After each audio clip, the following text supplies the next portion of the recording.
নমস্কার, আপনাদের প্রত্যেককে ইংলিশ টিউশনে সুস্বাগতম। ইংরাজিতে যে 8টা পার্টস অফ স্পিচ রয়েছে তার মধ্যে কনজাংশন হলো একটা গুরুত্বপূর্ণ পার্টস অফ স্পিচ। কনজাংশন শব্দের অর্থ হলো সংযোজক অব্যয়।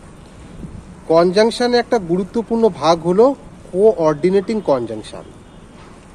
যে কনজাংশন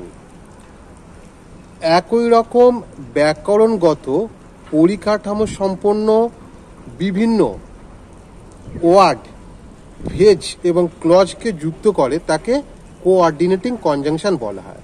যেমন I will buy a pen and a book, আমি একটা বই এবং পেন কিনবো। এখানে দুটো বাক্যকে অ্যান্ড শব্দটা অ্যান্ড কনজাংশনটা যোগ করেছে।